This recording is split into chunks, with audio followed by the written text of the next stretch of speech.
4 rounds into the 2024 season, and the racing in both classes has been incredible in every single gate drop, but just in case you were starting to get bored, we have a whole new slew of riders lining up to the gate with the points reset to 0 and ready to get racing. Let's break down the title contenders, the teams, and a few notable privateers that will be lining up in Detroit.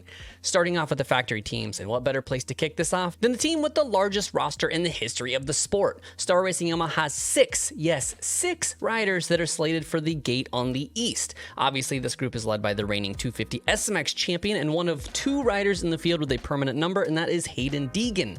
Dangerboy is obviously the early favorite, but he does come in with some injury concerns that we will touch on later in the week. He will be joined by fellow SX Futures alum Daxton Bennick, making his Pro Supercross debut, as well as Nick Romano also debuting in Supercross after missing all of 2023 with an injury. Deegan was supposed to be joined under the Star umbrella by his teammate from last year, Styles Robertson, but unfortunately the 61 will miss significant time from a preseason arm injury. And rounding out the squad seems to be Michael Mosman. The former TLD Gas rider was a race winner just 2 years ago, but after some big injuries and tough recoveries, arrived in 2024 without a ride. But the younger Mosman brother seems to have found a spot at Star, although he may miss opening rounds of the series as he rehabs an apparent back injury. Also on the Star Racing team is popular Brazilian rider Enzo Lopes, who is finally getting a shot with a factory bike after a delicate split from ClubMX Yamaha. The number 50 has finished top 5 in the title 3 times, but is still chasing his first main event podium. Pro Circuit Kawasaki brings 3 seasoned race winners into the East to challenge the notion that this is Dangerboy's title to lose. Led by veteran Austin Forkner, who comes in tied 5th all-time in small bore wins with 12, and currently holds the record for most wins in the class without a title to go with them. He is joined by fellow veteran Cameron Mcadoo, who enters his 8th season and 5th with the Pro Circuit team, with 2 main event wins to his credit, as well as 2021 Rookie of the Year Seth Hammaker, who won his 2nd start ever, but has only raced 2 Supercross main events in the 2 years since. Factory Honda brings back 2nd-year rider Chance Hymas, who made his debut at the same time as Deegan last year in Houston. Hymas raced a limited schedule last year, competing in 4 main events, finishing inside the top 10 in all of them with a best of 6th at Daytona. Red Bull KTM returns on the East with former MX2 world champion Tom Vial. Last year was his first year ever racing Supercross after spending the rest of his career overseas. Tom showed flashes of brilliance, but has had trouble putting it together for a full night with just 1 top 5 in Arlington last year, but the Frenchman did take his first overall victory outdoors with a 1-3 score at Southwick. Sticking with the Austrian squad, Red Bull Troy Late Designs Gas will again have a single rider on each coast in 2024, bringing Pierce Brown back for a 4th year with the 4-year-old squad.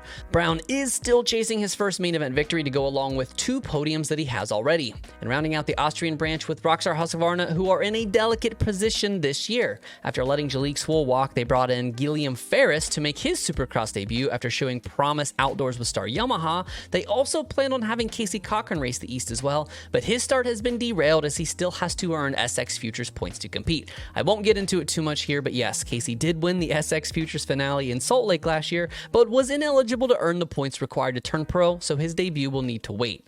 And of course, the brand new factory team debuting this week, Triumph Racing, will bring out a 2-man team headlined by 2019 Nicky Hayden Amateur Horizon winner Jalek Swoll, who missed all of the 2023 Supercross campaign due to injury. Swoll has just a single podium to his resume, but has shown he has the speed to win, securing an outdoor national overall at High Point in 2021. He will be joined by rookie Evan Ferry, making his pro debut. The 751, of course, is the son of 2-time Motocross of Nations champion with Team USA Tim Ferry. Little Ferry raced Futures 3 times last year with a best of 7th in the Salt Lake finale. It's always hard to place the Bar X squad as they do receive factory support from Suzuki, but for whatever reason, they just don't have the same air about them as the other factory teams, so I'll sandwich them here in the middle. Bar X has expanded their program and will be bringing 2 riders on the East. Longtime RM Army soldier Dylan Schwartz returns for his 5th year and 4th racing Supercross, looking to make that jump into the top 5. He will be paired with Preston Bosflug, who had a podium finish in the Futures class in Arlington last year before making his pro debut at Washougal last July. On to the high-end private team, starting with Mike B's squad over at ClubMX. The Yamaha back squad has 3 riders, including 2-time 250 outdoor national champion Jeremy Martin as their big gun. He will be joined by former Team Green prodigy Jet Reynolds, who finally turned pro outdoors last year, but still makes his long-awaited Supercross debut just 7 years after we saw him win the Super Mini class at the Monster Cup way back in 2017. They will also see privateer hero Cody Schock take Nicoletti's old number 69 back out to the track to see if he can top the 3 top 10 finishes he secured in 2023. A very, very sneaky title pick can be found under the tent of Firepower Honda with Max Anstie. At times last year, it seemed Anstie had the speed to challenge Hunter, but as the series went on, he struggled to keep it together, but did score his first win in the rain-soaked showdown in the Meadowlands. Keeping it red, Phoenix Honda will bring just a solo guy out to the Detroit opener with all of their other guys focused on arena cross. Cullen Park seemingly came out of nowhere in 2022 to be a main event staple before locking into the top 10 in 2023. Ty Lube Honda has a four-man team this year led by national number 65 Henry Miller. The Minnesota native had a career year in 2023, just missing the top 10 in points in 11th on the East with a best finish of 6th in Atlanta. The Honda squad also brings national number 86 Luca Marsalisi, who has two main events to his name, as well as recent Supercross Futures graduate Trevor Collop and Ryder Floyd, who both have experience outdoors but are looking for their first main event.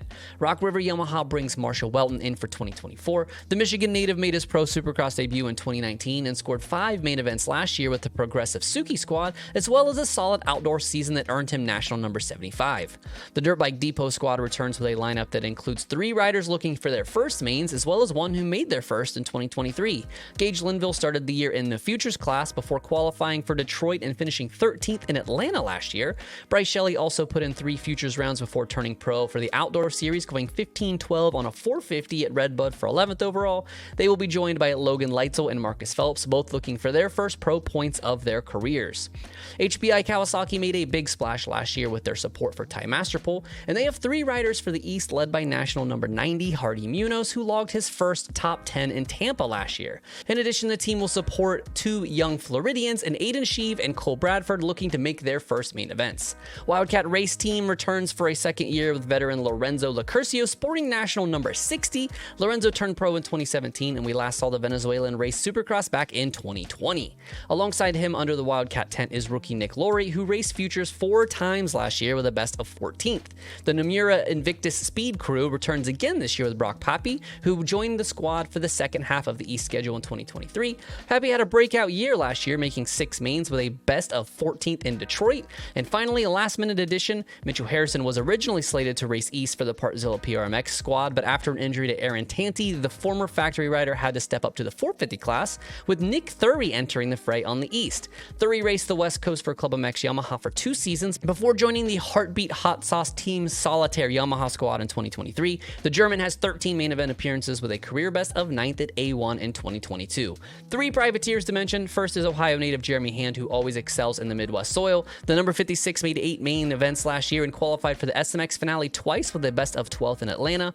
Arena Cross champion Michael Hicks will be aboard a Yamaha in 2024. The number 80 made every single main in 2023, in addition to a 450 main in Denver. Hicks had his career best of 10th in Detroit last season. And finally, national number 89 Luke Neese. Unfortunately, Neese announced on Monday night that he suffered a practice crash that requires surgery, so he will miss the opener this weekend, but is hopeful he can make the second race. Neese made 7 mains in 2023, in addition to qualifying for all 3 SMX rounds to round out the year. And there you have it, 41 of the riders that will be lining up on the East this year. But who is your favorite? Let me know in the comments if you think Dangerboy has this in the bag, or if it's one of the Pro Circuit boys or someone else that can take it to the bank in 2024. Thanks as always for watching RotoMoto. My name is Donnie. Keep it pinned to the weekend.